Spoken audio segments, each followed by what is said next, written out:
আজ মধুময় শ্রীধাম বৃন্দাবনে বৃষভানু রাজনন্দিনী প্রেমময়ী রাধারানী তিনি বেলি অবসান কালে যমুনায় গিয়ে আমার গোবিন্দের সেই রূপ দর্শন করে কদম্ব বৃক্ষের তলে গোবিন্দের সেই রূপ দেখে আজ আমার প্রেমময়ী রাধারানী তিনি ঘরে ফিরে এসে এক পলকে গগন পানে চেয়ে আছে। এখন অষ্টসখী তারা সকলে রাধারানীর কাছে এসে বলছে, সখী এই রায়ধনী হরিদাসী কৃষ্ণদাসী আজ তোর এ কি অবস্থা, তোর চোখে জল কেন, কি দেখেছিস তুই, কি হয়েছে তোর, খুলে বল। ললিতা বিশাখা পাশে বসে জিজ্ঞাসা করছে। আজ আমার রাধারানী সখীদের কাছে মনের কথা প্রকাশ করছে।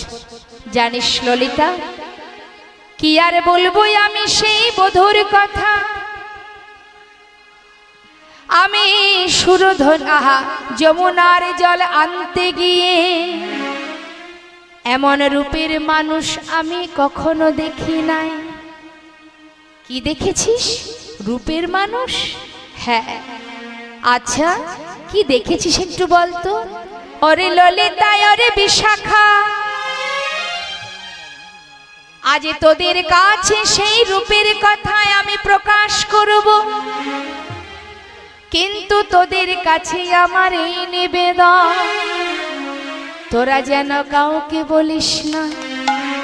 বেশ তাহলে শোন সখী, আমি যমুনায় জল আনতে গিয়ে সেই রূপের মানুষটাকে দেখে এলাম। কি দেখতে কি দেখলাম আমি নিজেও জানি না। কি দেখলাম শোন সখী।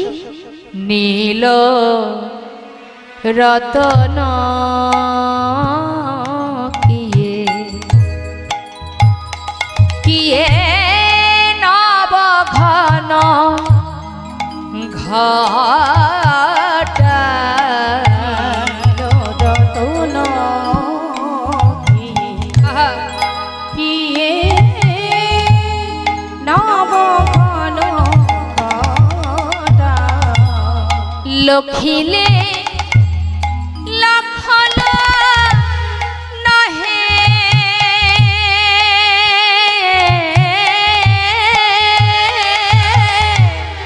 লখিলে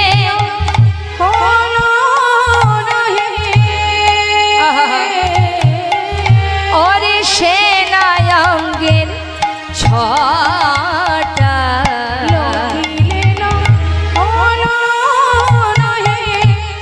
সেনায়ঙ্গের ছটা ভালো করে দেখা হলো না রে,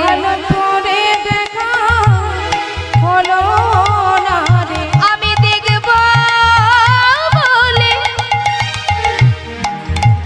নয়ন দিলাম বটে, ভালো করে দেখা আমার হলো না রে, আমি দেখব বলে নয়ন দিলাম বটে, ভালো করে দেখা হলো না রে। ওরে লখিলে সেনায়ঙ্গের ছটা নীল রতন। কি বললাম বাবা? নীল রতন কি নবঘন ঘটা। সবার কাছে অনুরোধ একটু মন দিয়ে শুনবেন, তবেই ভালো লাগবে। কারণ আমার যিনি গুরু, যার কাছ থেকে এই লীলামি পেয়েছি, শ্রীধাম নবদ্বীপ নিবাসী বেতার দূরদর্শন শিল্পী শ্রীমতী অর্চনা দেবী, তিনি একটু কঠিন বিষয়টা বেশি ভালোবাসেন। তারই কাছ হতে এই শিক্ষা পাওয়া। শুনতে গেলে ধৈর্য ধরে শুনতে হবে, এবং যদি হৃদয় মন্দিরে গোবিন্দকে কেউ বসাতে পারে সেই একমাত্র উপভোগ করতে পারবে, তাছাড়া সাধারণ হলে বোঝা যাবে না। কি বলছে? নীল রতন কি নবঘন ঘটা। এই ললিতা, আমি যে কি দেখতে কি দেখলাম বুঝতে পারলাম না। নীল রত্ন দেখলাম, নীল রতন মানে নীল রত্ন, নীল রত্ন দেখলাম নাকি নবঘন ঘটা নতুন মেঘ দেখলাম। লখিলে লখলো নহে সেনা অঙ্গের ছটা। দেখলাম বটে, কিন্তু যেন মনে হচ্ছে ভালো করে আমার দেখা হলো না। আহা, ভালো করে দেখা হলো না সখী। আরো বলি শোন, কদম্বের বনে কিবা কিবা শ্যাম চিকনিয়া, কদম্বের বনে কিবা শ্যাম চিকনিয়া। মদন কি বলছে? কদম্বের বনে কিবা শ্যাম চিকনি। এই সখী, রূপ দেখি আইন জাতি,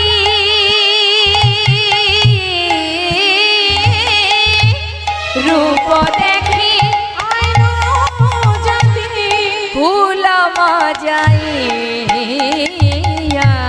রূপ দেখি আইন জাতি, ফুল মজাইয়া। প্রাণী সখীরে আমার সকলি গেল, ওই মহান রূপে নয়ন দিয়ে সখী আমার সকলি গেল।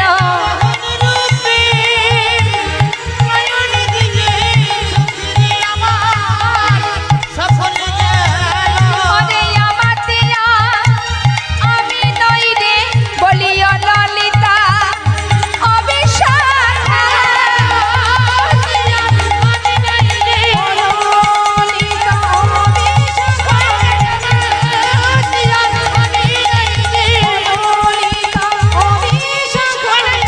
জয় গৌর হরি বল, রাধে রাধে।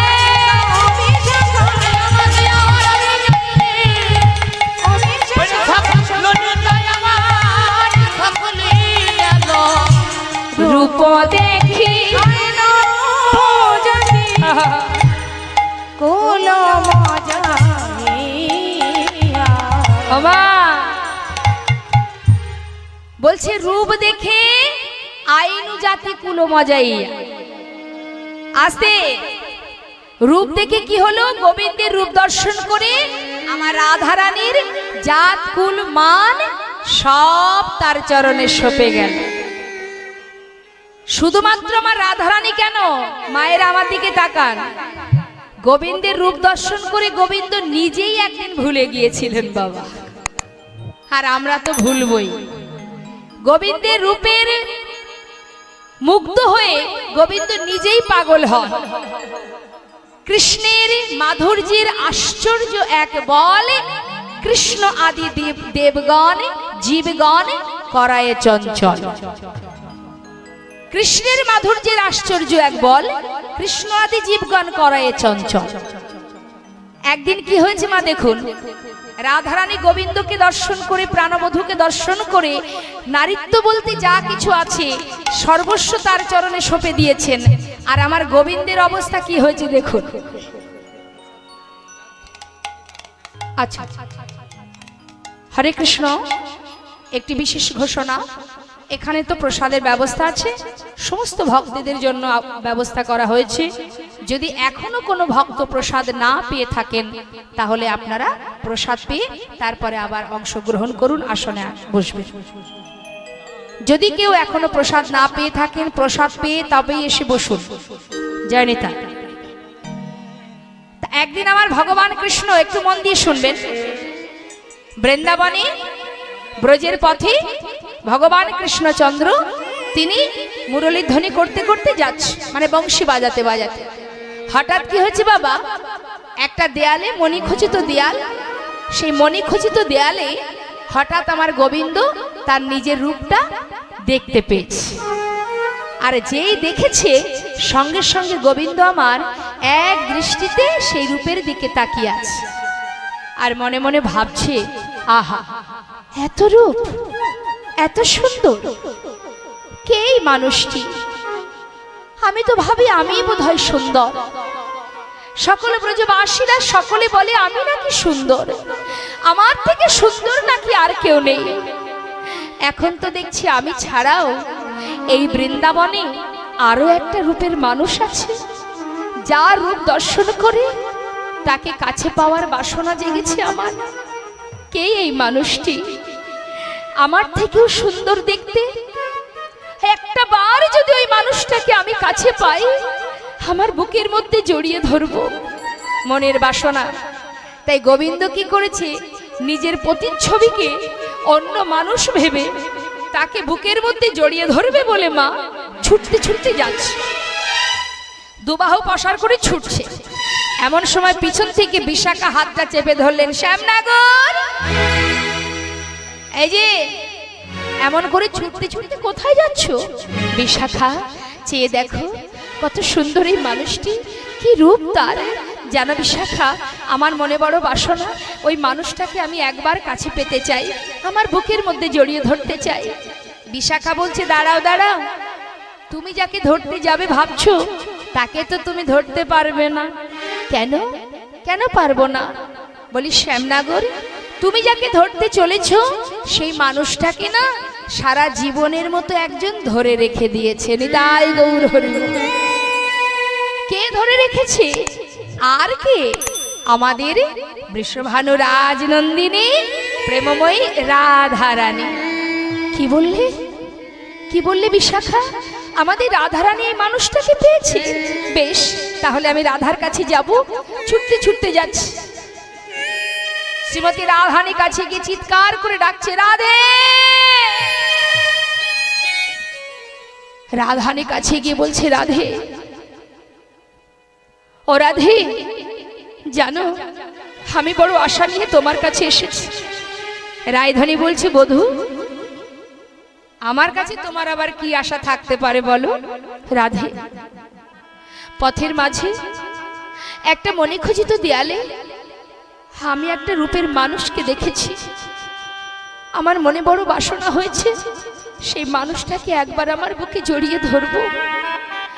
আমি যখন ছুটতে ছুটতে যাচ্ছি, এমন সময় বিশাখা আমার হাতটা টেনে ধরে বলল, শ্যামনগর, ওই মানুষটাকে তুমি পাবে না, কারণ তাকে নাকি রাধারানী ধরে রেখেছে। রাধে, তুমি যদি সেই মানুষটাকে ধরে রাখো, তবে রাধে তোমার কাছে আমার একটা নিবেদন, একটি বারের জন্য তাকে তুমি নিয়ে এসো। আমি একবার তাকে বুকের মধ্যে জড়িয়ে ধরতে চাই। তুমি তো তাকে সারা জীবনের মতো ধরে রেখেছো, আমাকে একটি বারের জন্য অন্তত দাও। শ্রীমতী রাধারানী বলছি, বধূ, এই কথা তুমি সেই মানুষটাকে ধরবে, কিন্তু বধূ গো, কোনো ব্যক্তি যদি বিষয় হয়, বিষয় হয়ে কি বিষয় ধরা যায়? যাকে আমি ধরে রেখেছি সেও বিষয়, আর তুমি নিজেও হলে বিষয়। বিষয় হয়ে বিষয় ধরবে কেমন করে? যদি তুমি বিষয় ধরতে চাও, তাহলে তোমাকে আশ্রয় করতে হবে। যদি তুমি আশ্রয় করতে পারো, তবেই তুমি বিষয় পাবে। আশ্রয়? হ্যাঁ রাধে, হে রায়ধনী, যদি তাই হয়ে থাকে, যদি আশ্রয় করতেই হয়, যদি সেই রূপের মানুষ ধরতে চাই, যদি মনের বাসনা পূর্ণ করতে হয়, তাহলে আশ্রয় যদি করতেই হবে। ওগো আমার প্রেমময়ী রাধে, আজ তোমার চরণ আমি আশ্রয় নিলাম। ওহ রাধা রানী, তবে দাও দাও তোমার চরণ ধুলি, তোমার ওই চরণে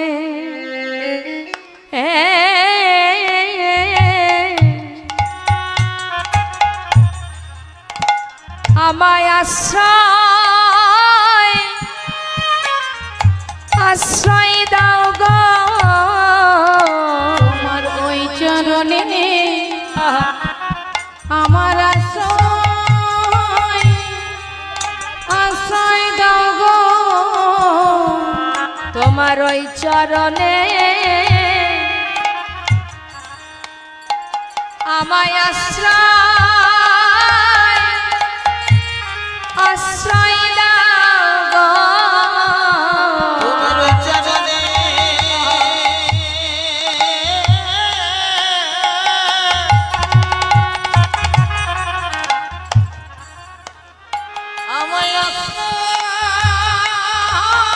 হরি বল হরি বল।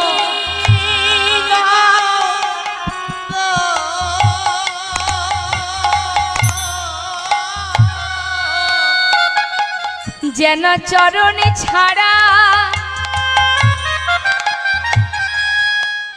আমায় কর না গো, তোমার ওই চরণে আমায় আশ্রয় দাও গো।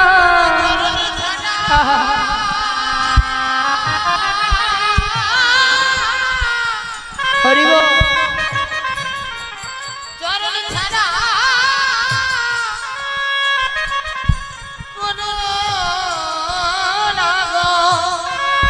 বলি রহে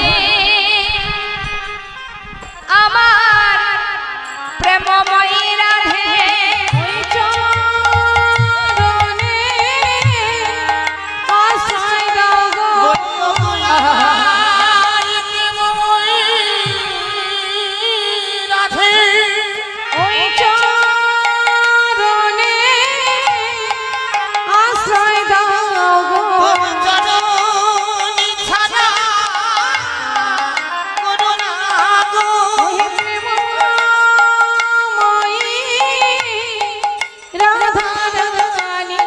বলি দাও দাও চরণে ধুলি দাও রে,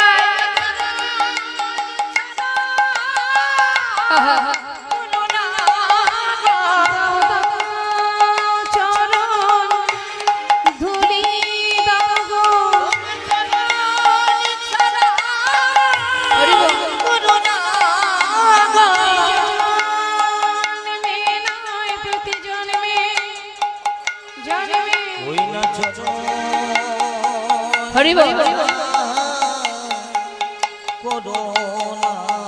গো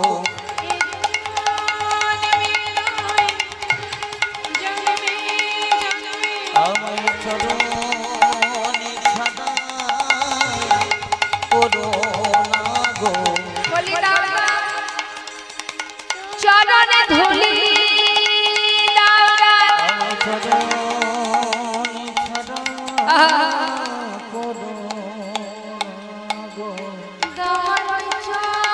চরণ ধুলি দাওরা চরণ ছাড়া করোনা গো। শুধু এ জন্মে নয় জন্মে জন্মে আমায় চরণ ছাড়া করোনা গো। বলি হে আমার প্রেমময়ী রাধে, আমায় চরণ ছাড়া করোনা গো। চরণ ধুলি লয়ে আমি ধন্য হব, ছাড়া করোনা গো। বড় আশা নিয়ে আমি এসেছি ধনী, চরণ ছাড়া করোনা গো।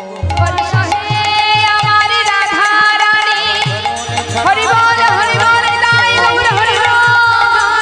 আমার চরণ ছাড়া করোনা বলি দাদা চরণ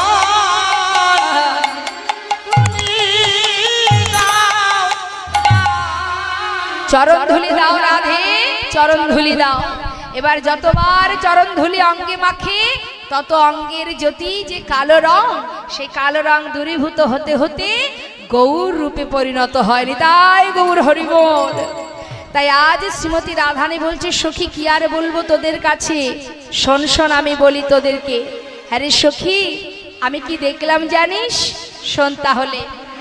বদন কমল কিয়ে কিয়ে পূর্ণমিক চাঁদ, বদন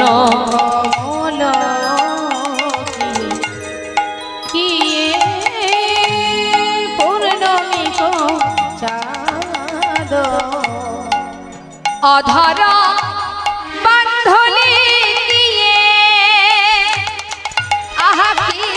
কিশলয় ছাদ অধর বলে কিশলয় ছাদ বদন কমলে গিয়ে পূর্ণমিক চাঁদ অধর বান্ধুলি গিয়ে কিশলয় ছাদ। জয়নি তাই মায়েরা বাধুলি ফুল দেখেছেন? দেখেছেন বাদুলি ফুল? দেখেননি? দেখবেন ঠিক সকাল এদিকে হয় কিনা জানি না, যদিও সকাল 9টা-10টা নাগাদ ফোটে ছোট্ট ছোট্ট গোলাপ রঙের ফুল, যাকে অনেকে বলে টাইম ফুল। আমাদের এই ধারে আছে আছে, হ্যাঁ, ওটা ইংলিশ নাম টাইম ফুল, কিন্তু বাংলা হচ্ছে বাধুলি ফুল। তা ওই যে ফুলটি ঠিক যেমন আমার গোবিন্দের ঠোঁটখানা ঠিক তেমন। দেখছে কে? দেখছে একজন আর বলছে আর একজন। যে দেখছে সে বলতে পারে না, আর যে বলছে সে দেখতে পায় না। কি গো মা, গোবিন্দের রূপটা দেখছে কে? রাধারানীর নয়ন, তাই তো? নয়ন দেখছে, সে তো বলতে পারে না, আর যে বলছে মানে বদন, সে তো দেখতে জানে না। তাহলে কত সুন্দর দেখা আর কত সুন্দর বল। আমরাও তো দেখি গোবিন্দকে, তো আমরাও দেখি, কিন্তু আমাদের দেখা আর রাধারানীর দেখার পার্থক্যটা দেখুন কেমন। এই সখী, ওই যে অধর বান্ধলি, ওই বদনের যে ঠোঁট, ঠোঁটের মাঝখানে কি আছে জানিস? তাহে অতি সুমধুর মুরলিক শানে, তাহে সুমধুর আজ মুরলিক শানে ভাঙিল আখির লাজ,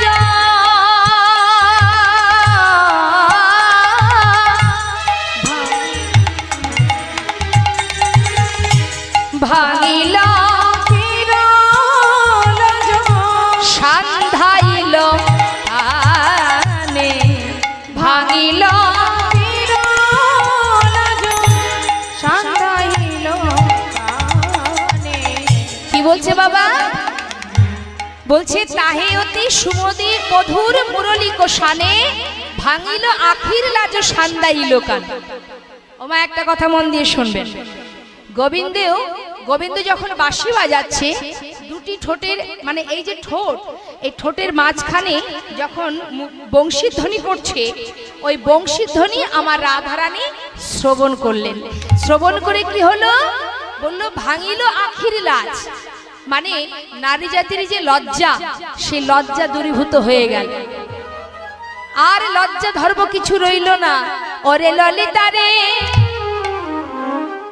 কি বলবো সেই রূপের কথা, যখন আমার বধূ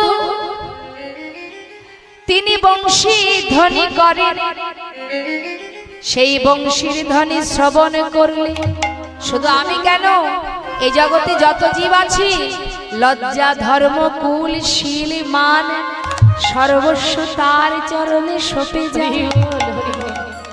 আমার ওই বংশীর ধ্বনি, মুরলীর ধ্বনি যখনই কর্ণ দিয়ে প্রবেশ করেছে, নারী জাতির লজ্জা মান সর্বস্ব চুরি হয়ে গেছে সখী।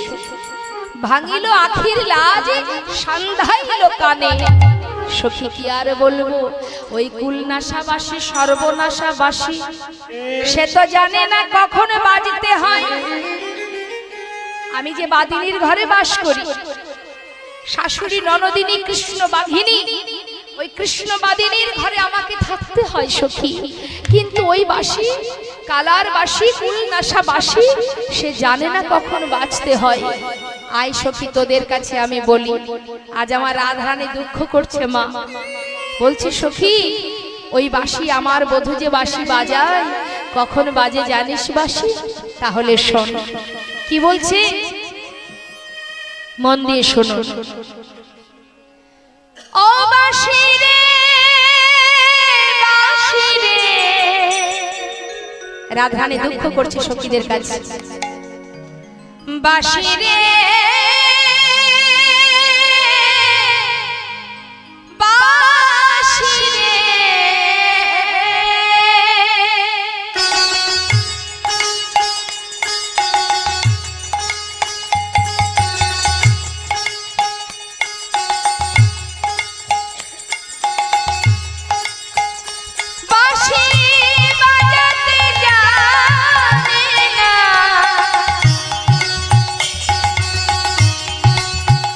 সখী রে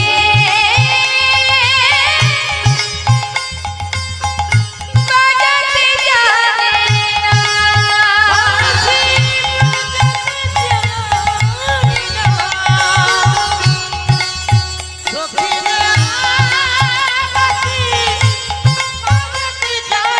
না অসময়ে কখন কাশি বাজে অসময়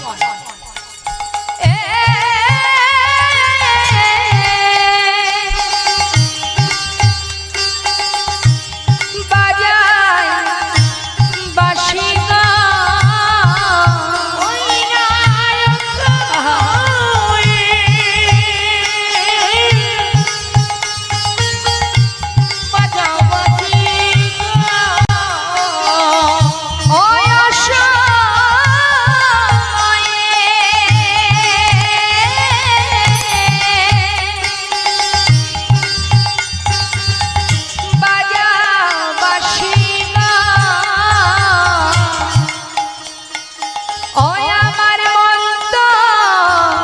মানে না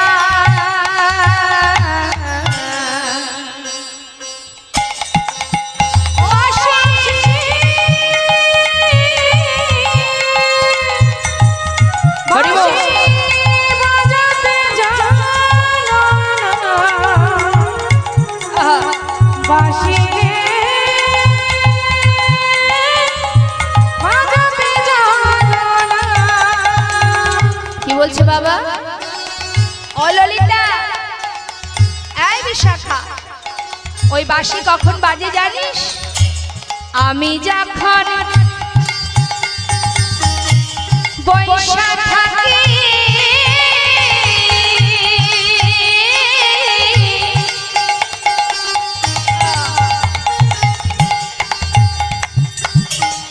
গুরুজনার মাঝে আমি যখন পয়সা থাকি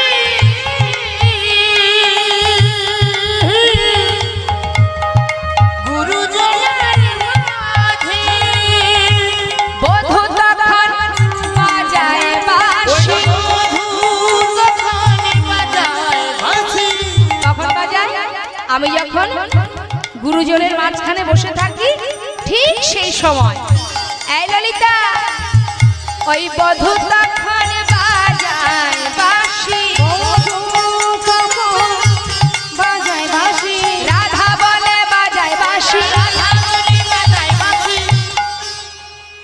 আমি মরি লাজে রে ও বাঁশি বাজাতে জানো না রাধে বাঁশি রে বাজাতে জানো না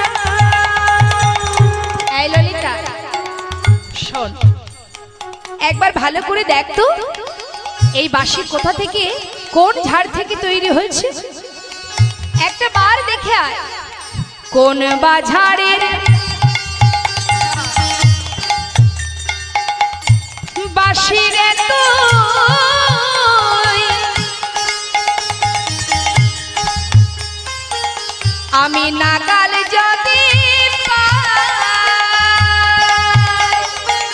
কোন বাজারে বাঁশির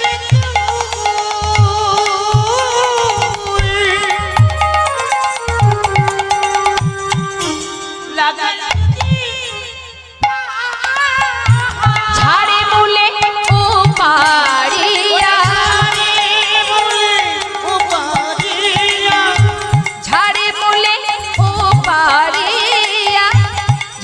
মূলে ও পাড়িয়া ঝাড়ে বলে ও পারিয়া ঝাড়ে মূলে ও পাড়িয়া ও পাড়িয়া ঝাড়ে মূলে তাকে তুলে কি করব জানিস ওই সাগরে ভাষা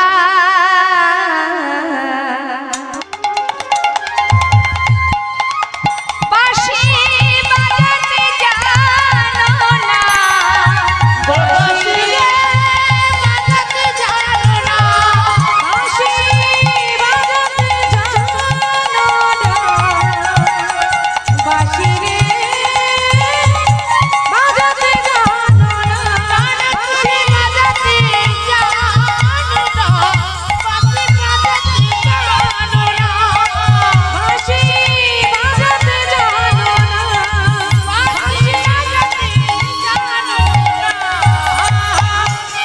ওমা, এই যে গোবিন্দের হাতের বাঁশি, বাঁশি বাজে একই সুরে, যার যেমন কান সে ঠিক তেমন শোনে। হ্যাঁ, শাস্ত্রে বললেন বাঁশি বাজে একই সুরে। মা যশোদা শোনে বাঁশি, ননি দে মাননি, নন্দ উপানন্দ শোনে, এই তো বাধায়ানি। আহা, আর কি সখাগণ শোনে বাঁশি। কি শোনে তারা? চলি ভাই গঠে, রাধা রানী শোনে বাঁশি, বলি ঘাটে এসো রাধে, ঘটে এসো রাধে। বাঁশি বাজে একই সুরে, যার যেমন কান সে তেমন শোনে। এই যে বাঁশি, এই বাঁশির তিনটি নাম, বেনু, বংশী, মুরলী। বেনু কখন বাজে? যখন ধেনুবৎসকে নিয়ে গোবিন্দ গোষ্ঠে যায়। আর বংশী যখন রাধারানীকে দেখবার বাসনা জাগে, তখন বাঁশি বাজিয়ে রাধারানীকে ডেকে আনেন গোবিন্দ। আর মুরলী যেটা বেজেছিল শুধুমাত্র রাসে। এই বাঁশির সৃষ্টি তত্ত্বটা একটু বলে রাখি, শোনো কিভাবে সৃষ্টি হলো মা। সবাই গুনবেন কিন্তু। সত্যযুগে দেবগুরু বৃহস্পতি নিষ্কাম যজ্ঞ করে। সেই যজ্ঞে যখন পূর্ণ আহুতি দেন, ওই হোমানলের মধ্য থেকে একটা 25 পর্বের বাঁশের সৃষ্টি হয়। আর সেই 25 পর্বের বাঁশ কয়েকটা খণ্ডে বিভক্ত হয় এবং এক একটা যন্ত্র তৈরি হয়। তা কয়টি খণ্ডে কি কি হলো শুনুন, সবাই গুনবেন। নবমী বিষ্ণু সারিঙ্গী, বিষ্ণু সারিঙ্গী হলো 9টি পর্বে। সপ্তমে হরকামক, ভোলানাথের হাতে ধনুক হলো 7টি পর্বে। 9 আর 7 কত হয়? যোগ করবেন। পঞ্চমে রামক দণ্ড, রামচন্দ্রের হাতে ধনুক হলো 5টি পর্বে। কটা হলো? ত্রিপর্বে গান্ডীব অর্জুন, অর্জুনের গান্ডীব হলো 3টি পর্বে। যোগ করুন, কটা হলো? 24টি। বাকি থাকলো কয়টি পর্ব? একটি পর্ব। ওই একটি পর্ব বিশ্বকর্মা নিরজনে বসে ভগবানের হাতের বাঁশি তৈরি করলেন। নিতাই গৌর হরিবোল হরিবোল। এই বিষয় নিয়ে একটা লীলা আছে। বিশ্বকর্মার কাছ থেকে যেদিন গোবিন্দ বাঁশি নিয়েছিলেন, সেই বিষয় নিয়ে একটা লীলা আছে, যার নাম বংশী শিক্ষা লীলা। তো আজ আমার গোবিন্দ বাঁশি বাজাচ্ছেন, আর শ্রীমতী রাধারানী বলছে, সখী ওই দেখ, ওই যে বাঁশি, আমি যখনই শ্রবণ করলাম বংশীর ধ্বনি, আমার কি হলো? কুল, শীল, লজ্জা, ধৈর্য সব চুরি হয়ে গেল। নারীর নারীত্ব বলতে যা কিছু ছিল সব চুরি হয়ে গেল সখী। আমাতে আর কিচ্ছু নেই রে সখী ললিতা। জানিস আমি আরো কি দেখলাম? শোন তাহলে। নয়ন যুগল কিবা কিবা ভ্রমর বিরাজে। ওই না নয়ন যুগল কিবা, ওই না ভ্রমর বিরাজে। অলক্ষিতে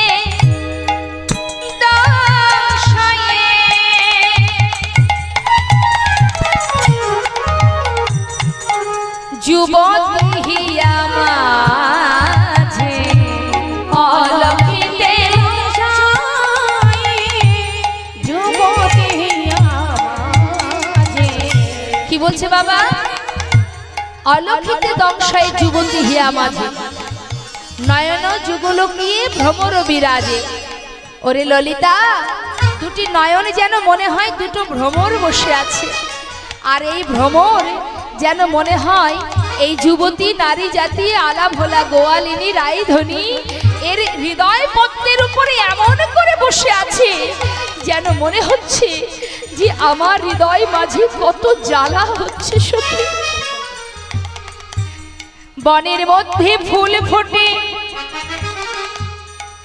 কত ভ্রমর এসে মধু পান করে। জানি না সখী যখন ভ্রমর মধু পান করে তখন ফুলে জ্বালা হয় কি না আমি জানি না। বনের মধ্যে যে ফুল ফোটে তার উপরে যদি ভ্রমর মধু পান করে জানি না তার কারণে ওই ফুলের কোনো জ্বালা হয় কিনা। কিন্তু সখী রে, আমার বধূর নয়ন ভ্রমর যখন আমার এই হৃদয় পড়তে বসেছে সখী, আমার হৃদয় মাঝে যে বড় জ্বালা হচ্ছে সখী। এখন আমি কি করব বল সখী রে। অলক্ষিতে দশয়ে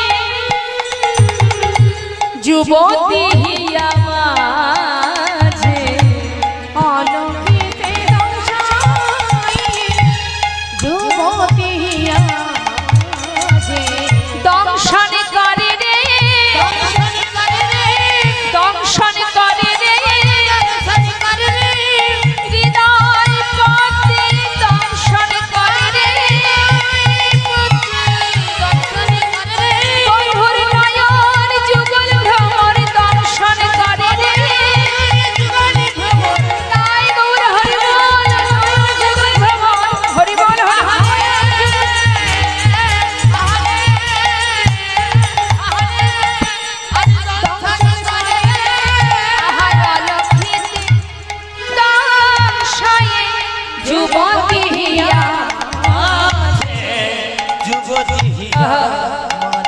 লীলার পাশে দাঁড়িয়ে বৈষ্ণব পদকর্তা বলছে, ওগো রায়ধনী, যে জন আমার গোবিন্দকে ভালোবাসে তার যে এমনই জ্বালা হয়। শুধু তুমি কেন ও মা, সত্য ত্রেতা দাপর কলি 4 যুগের কথাই বলি না।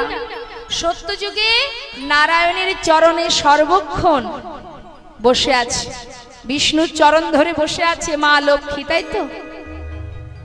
তাহলে চরণ ধরে মা লক্ষ্মীর বসে আছে, সারা জীবন ওই চরণ সেবা করে চলেছে।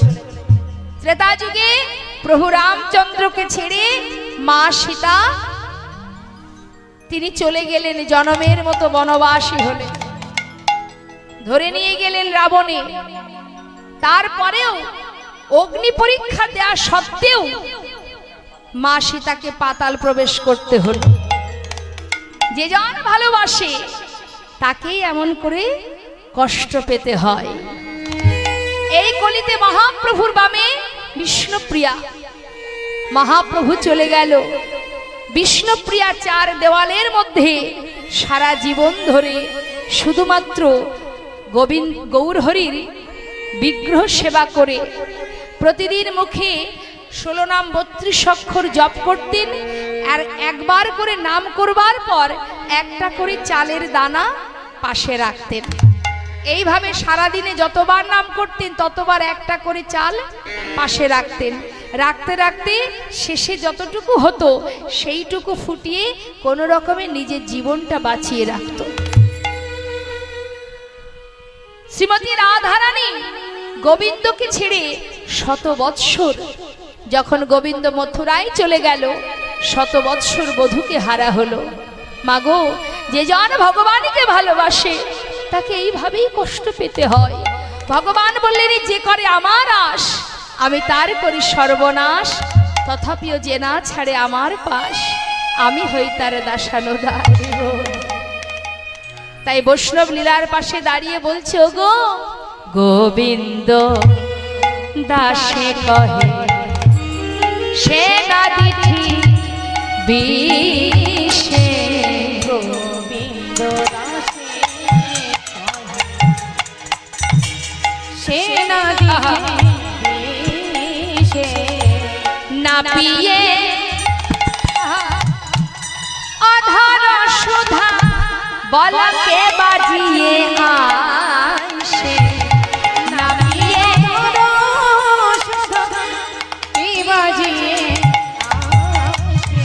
ওই দিঠির বিষে যারে যারে, দিঠির বিষে যারে যারে, ওই দিঠির বিষে যারে যারে, দিঠির বিষে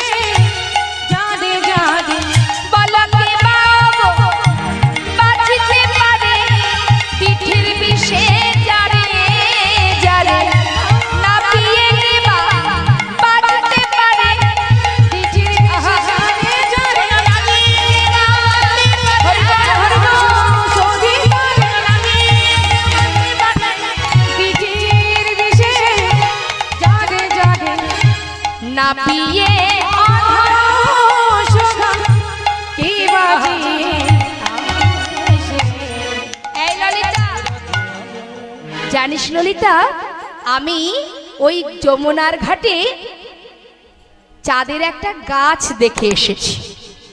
কি বললি? এই রাধে, বলি তোর কি মাথা খারাপ হয়ে গেল? চাঁদের কখনো গাছ হয়?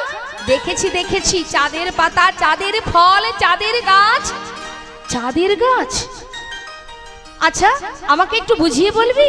সকল সখী বসে আছে, রাধানি বলছে, তবে শোন আমি কি দেখে এসেছি জানিস? এই যে তোরা তো একটা চাঁদ দর্শন করেছিস, আর আমি 24.5 চাঁদের একটা বৃক্ষ দেখে এসেছি। আরে না রে সখী, 24.5 চাঁদ দেখা তো, বল দেখি, বুঝিয়ে বল, 24.5 চাঁদের একটা গাছ বুঝিয়ে বল। রাধানি বলছে, তবে শোন ললিতা। কি বলছে? এমন কালিয়া চাঁদে কে বানালো বে? ওরে এমন কালিয়া চাঁদে কে আনিল রে সে? ওরে অকলঙ্ক কুলেতে, অকলঙ্ক কুলেতে কলঙ্ক পরবে, কলঙ্ক পরবে। আর অকলঙ্ক কুলেতে কলঙ্ক পরবে, কলঙ্ক পরবে। এই ললিতা শোন তাহলে, গগনেতে একই চাঁদ, একই মাত্র জানি, একমাত্র জানি। ওরে ললিতা রে গগনে একমাত্র জানি, সখী রে একমাত্র জানি। কিন্তু ঘাটের কোলে চাঁদের গাছ, ঘাটের কোলে চাঁদের গাছ, হাতের কোলে চাঁদের গাছ, তেরা পেল আনি, তেরা পেল আনি। আর ঘাটের কোলে সখী রে কেন দিল আনি? বলতে পারিস সখী? এই ললিতা, চাঁদের গাছ, চাঁদের পাতা, আর চাঁদের ফুল ফলে, চাঁদের ফুল ফলে। চাঁদের চাঁদের গাছ, চাঁদের পাতা, চাঁদের ফুলে ফল, সখী রে চাঁদের ফুলে ফল। এমন কভু দেখি নাই রে, এমন কভু দেখি নাই রে, এই সখী আমি আগে কখনো দেখিনি। চাঁদের গাছ চলে, চাঁদের গাছ চলে। এমন প্রভু দেখি নাই রে আমরা, এমন প্রভু দেখি। ওই না চাঁদের গাছ চলে, সখী রে চাঁদের গাছ চলে। এই সখী বল না, তোরা কেউ কখনো দেখেছিস বলবার কেউ কখনো দেখেছিস নাকি? চাঁদের গাছ চলতে পারে? এই বল না, কেউ কখনো দেখেছিস? ওই না চাঁদের গাছ চলতে পারে, তোরা কেউ কখনো দেখেছিস নাকি? ওমা কখনো দেখেছেন? জয় রাধে, ডেকে দিন, ডেকে দিন। ওই যে পিছনে ঘুমাচ্ছে, ডেকে দিন। এরপরে রাস আছে, রাসে নাকি অনেক নাচতে হবে। তার জন্যই তো ঘুমিয়ে নিচ্ছে, রাতে জাগতে বলে। ও তাহলে আমি বুঝি দোষ করেছি? মায়েরা যদি ঘুমায় আমি কার দিকে তাকিয়ে গান করব? ওমা আমার দিকে তাকান, ঘুম ভাঙার ওষুধ আছে আমার কাছে, দেব ওষুধ দেব? বেশ ঠিক আছে, তাহলে শুনুন, হরিবাসরে বসে ঘুমালে কি হয়? হরিবাসরে বসে যদি ঘুমানো হয় তাহলে ওই যে চন্দ্রাবলী যখন ঘুমিয়ে পড়েছিলেন তখনই কিন্তু রাধারানীর কাছে মানে গোবিন্দ চন্দ্রাবলীর কুঞ্জ ছেড়ে গোবিন্দের কুঞ্জে যান, তাই তো বাবা? তার মানে গোবিন্দ রাধারানী কুঞ্জে গিয়েছিলেন কেন না? ঘুমানো ঘরে ভগবান থাকে না। আমরা এসেছি কেন এখানে? হরি কথা কৃষ্ণ কথা শ্রবণ করতে, তাই তো? এখন নাম শুনতে এসেছি, জীবনে তো অনেক পাপ করেছি, পাপের কোনো অন্ত নেই। তো যদি নাম শ্রবণ করি তাহলে পাপ তাপ দূর হবে। শাস্ত্রে বললেন হরি নাম করলে জীবকে যমপুরীতে যেতে হয় না, নরক বাস করতে হয় না, এমনকি সে নাম শ্রবণ করলে মৃত্যুকে পর্যন্ত জয় করতে পারে। নামের এমনই মাহাত্ম্য, এমনই গুণ। তাহলে নাম শুনলে আমাদের পাপ তাপ দূর হয়ে যায়। জয়নিতাই, এখন পাপ দূর হওয়া তো পড়ে থাক, হরিবাসরে বসে ঘুমালে পাপ কিন্তু আরো বেশি করে জড়িয়ে যাবে। শুনুন, একজন তার ছেলেকে বিয়ে দিয়েছে, এক মা ছেলেকে বিয়ে দিয়েছে, কিন্তু ছেলের একটু বুদ্ধি শুদ্ধি কম। বাবা মনে থাকবে, ছেলের হাতে একটা মিষ্টির হাড়ি দিয়ে পাঠিয়ে দিয়েছে। জামাই শ্বশুর বাড়ি চললো, মায়ের আবার উলুধ্বনি দিন। হরি বল। এখন শ্বশুর বাড়ি এসে শাশুড়িকে দেখে মিষ্টির হাড়িটা দিয়েছে। বাবা জীবন, বেশ জিজ্ঞাসা করছে, মা আপনি ভালো আছেন? যেই বলেছে মিচকি হাসি দিয়ে দেখছে জামাইয়ের দাঁতগুলো কি নোংরা, ছি ছি ছি ছি ছি, সাত জন্ম দাঁত মাজে না। এখন চিন্তা করছে জামাই কি দাঁত মাজে না? ছি ছি ছি, বলবো বা কি করে, জামাই বলে কথা বলাও তো যায় না। তাহলে এক কাজ করা যাক, শাশুড়ি মা আবার একটু বুদ্ধিমতী, তিনি কি করেছে 10টা টাকা জামাইয়ের হাতে দিয়েছে। জামাইয়ের হাতে দিয়ে চিন্তা করছে দাঁতের নোংরা পরিষ্কার করতে হবে, কি করে করা যায়? এই যে বাবা জীবন এদিকে এসো, এদিকে এসো, বহুদিন পর এলে, এই না 10টা টাকা নাও। আমাদের এই বোলপুর বাজারে আখ বিখ্যাত, হ্যাঁ তুমি গিয়ে একটা আখ খেয়ে এসো, যাও দেখি। 10টা টাকা নিয়ে আখ খেতে পাঠিয়েছে। কেন? যদি আখগুলো দাঁত দিয়ে ছাড়িয়ে ছাড়িয়ে খায় অন্তত একটু হলেও তো নোংরা পরিষ্কার হবে, পাঠিয়ে দিয়েছে। আর জামাই কি করেছে, বাজারে গিয়ে আখ আর কোথাও খুঁজে পায়নি, দেখছে বাজারের এক কোনায় একটা লোক এক ঝুড়ি কালো জাম নিয়ে বসে আছে। সেই 10 টাকা দিয়ে মনের সুখে জাম কিনে খেয়েছে, দাঁতগুলো একেবারে কালো করে বাড়িতে ঢুকেছে। শাশুড়ি বলছে, এই যে এদিকে এসো, এদিকে এসো। কি বাবা, বললাম না আমাদের বোলপুরের আখ বিখ্যাত, ভালো লেগেছে? যেই বলেছে ভালো লেগেছে, জামাই সে তো খায়নি, শাশুড়ির সামনে হেসে ফেলেছে। আর যেই হেসেছে মা দেখছে হায় হায় পোড়া কপাল, দাঁতের নোংরা তো জুড়ে দূরে যাও বা একটু দেখা যাচ্ছিল, আর এখন একটা দাঁতও দেখা যাচ্ছে না, একেবারে কালো করে বাড়ি ঢুকেছে। তার মানে নোংরা ছাড়াতে গিয়ে বেশি করে জড়িয়ে নিয়ে বাড়ি এসেছে, তাই তো? আপনাদের অবস্থা তাই হবে। মায়েদের কি ওই একই অবস্থা হবে? হ্যাঁ, পাপ তাপ দূরে যাওয়া তো পড়ে থাক, দূর আর হবে না, আরো বেশি করে জড়িয়ে নিয়ে বাড়ি যেতে হবে। এবার আপনারাই ভাবুন, বসে বসে ঘুমাবেন কিনা। সর্বনাশ। কই দেখি, ওমা একটু হাতটা তুলুন তো, হাত তুলুন, সবাই হাত তুলুন, সবাই হাত তুলুন। হাত নামাবেন না, বিশেষ করে আমার মায়েদের বলছি, গালে হাত নয়, হাত তুলুন। ওইদিকে হাত তুলুন, যে যে ঘুমাচ্ছে পাশের জন্য একটু হাতটা ধরে তুলে দিন, সবাই একসঙ্গে।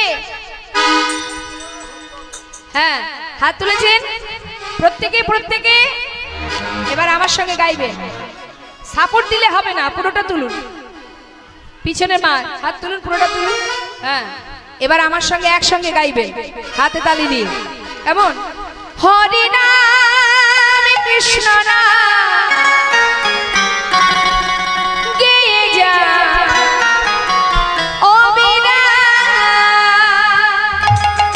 হাত তুলে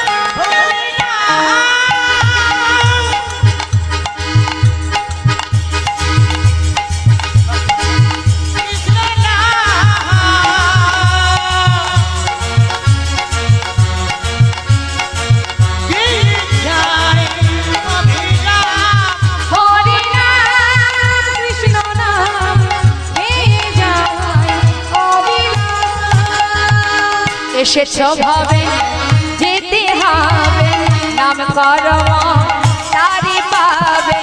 এসেছ ভাবে যেতে হবে, হাতগুলো তারি পাবে।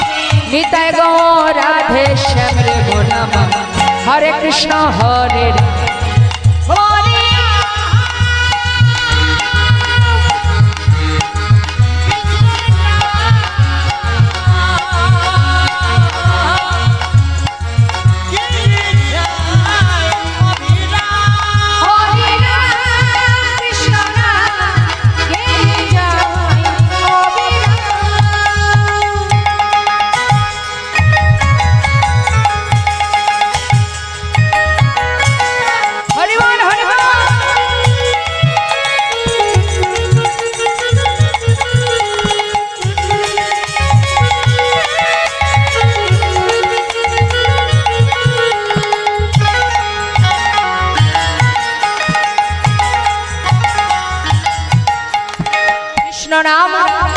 কৃষ্ণ নামে সূর্য সম, মায়া গভীর অন্ধকার। যাহা কৃষ্ণ তাহা নাই মায়ার অধিকার। শ্রী চৈতন্য নিত্যানন্দ অদ্বৈত সীতা